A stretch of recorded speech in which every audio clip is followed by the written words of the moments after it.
Assalamualaikum warahmatullahi wabarakatuh. Waalaikumsalam warahmatullahi wabarakatuh. Apa kabar teman-teman? Dengan ketemu lagi dengan saya di channel ini.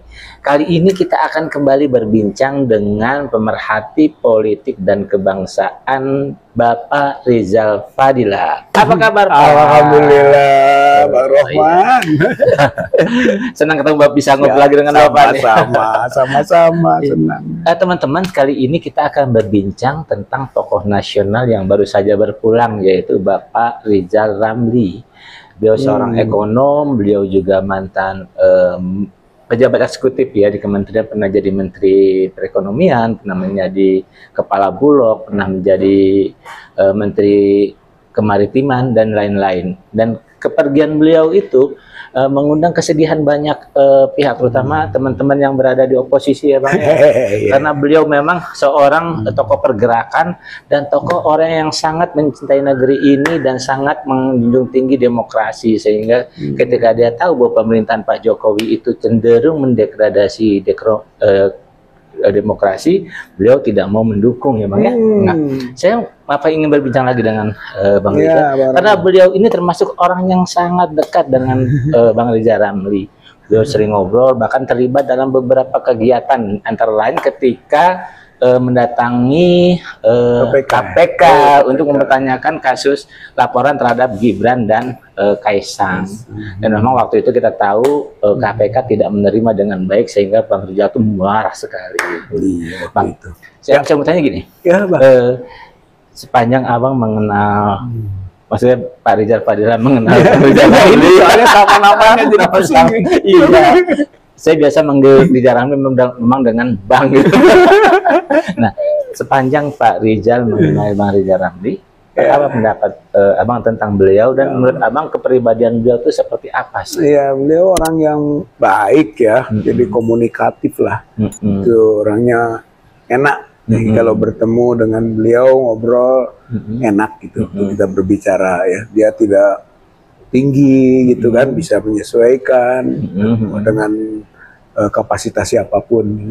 Saya lihat ketika bertemu kita beragam gitu kan, dia bisa membawa gitu kan alur pada pemikiran dia yang berorientasi perubahan dengan kapasitas kita. Itu komunikatif lah, cocok gitu. Jadi untuk sesuatu upaya kepemimpinan yang berpengaruh, cukup capable untuk itu beliau dari situ ya.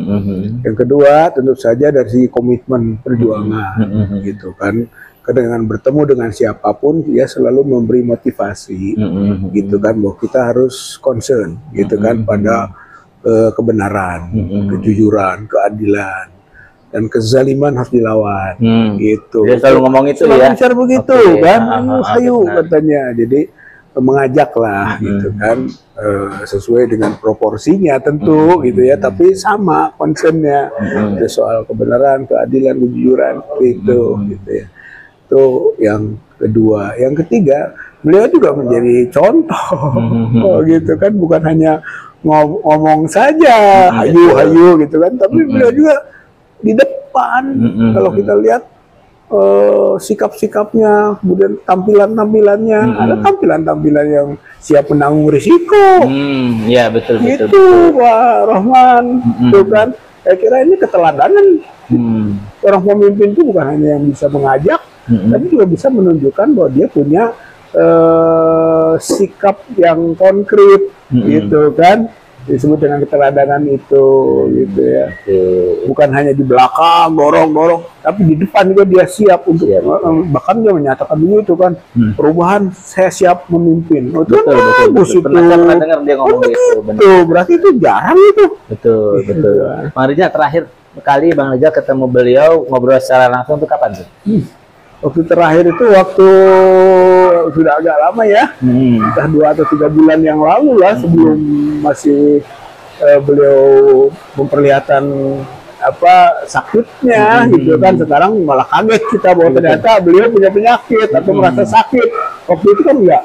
Waktu ketemu tuh kondisinya bagaimana Bang? Waktu masih sehat. Ya, nggak ada tanda-tanda ya? Bahkan tuh yang sering saya kemukakan itu kan, waktu terakhir bertemu itu waktu saya dengan Pak Rizal Ramli satu beca itu, satu beca ke masjid untuk sholat Jumat gitu. Itulah semakin rasa dekat dan tahu gitu kan tentang karakter, sifat dan komitmennya.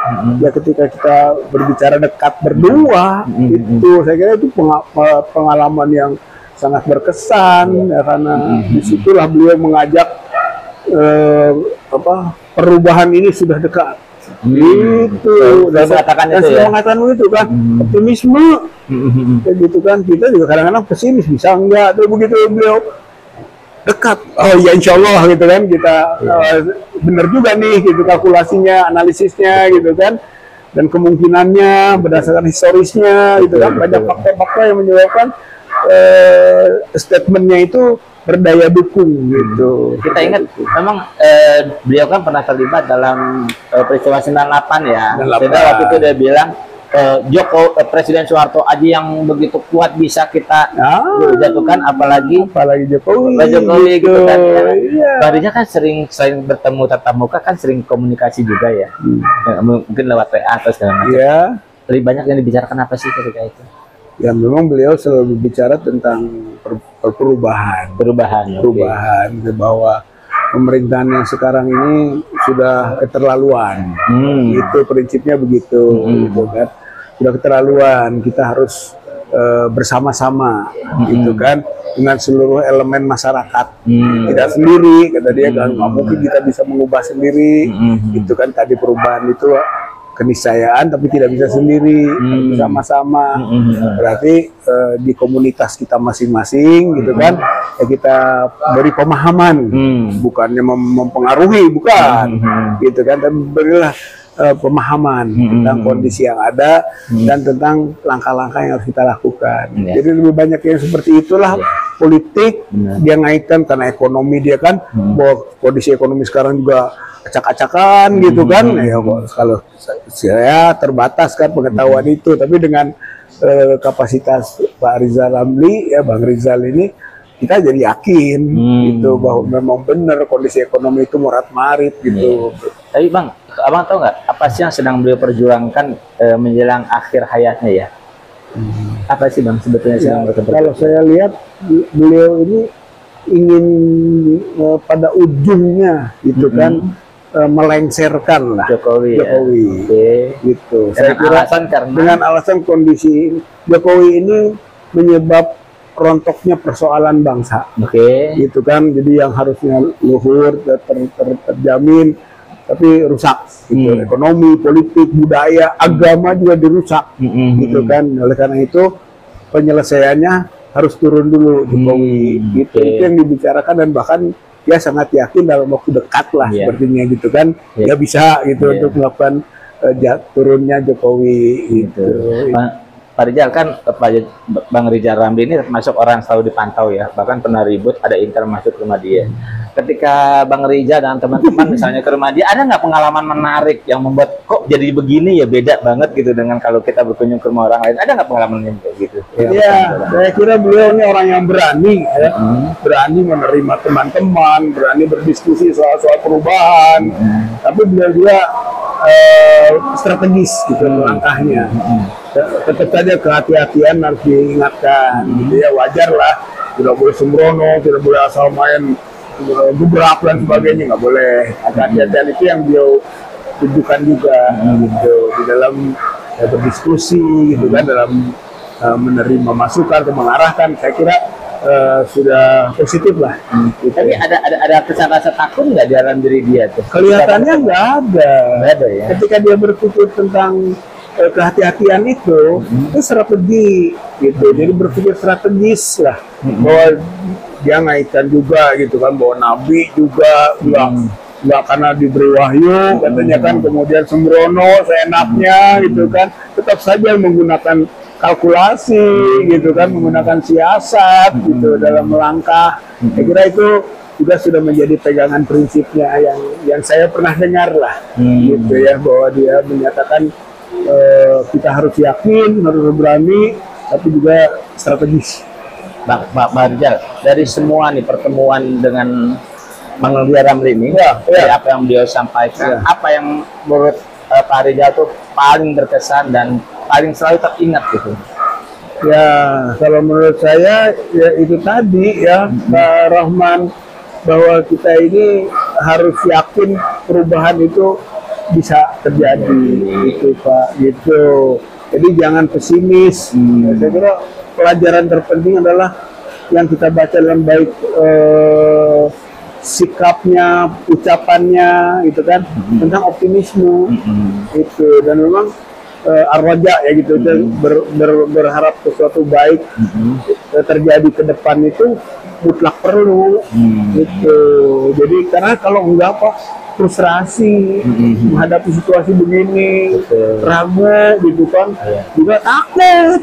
Nah, dengan optimisme tadi, bahkan dia mengajak aspek-aspek historis kan, kesejarahan, bahwa perubahan juga dulu terjadinya cepat gitu kan, dekat gitu, itu menunjukkan bahwa optimismenya tinggi.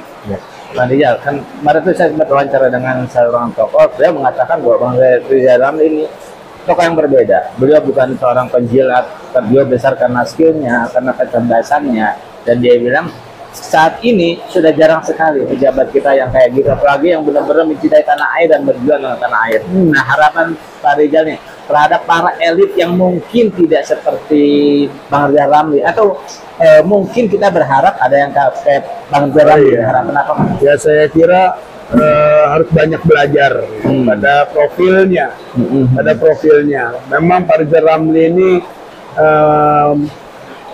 profil pemimpin langka, betul. Kalau setuju, kalau saya cari-cari orang-orang itu banyaknya gitu ya, mencari aman, gitu kan. Kemudian establishment, status quo, itu begitulah gitu yang kemudian keluarga, gitu kan, yang didahulukan. Kalau Pak Rizal Ramli kelihatannya sudah tidak terjerat oleh itu, gitu.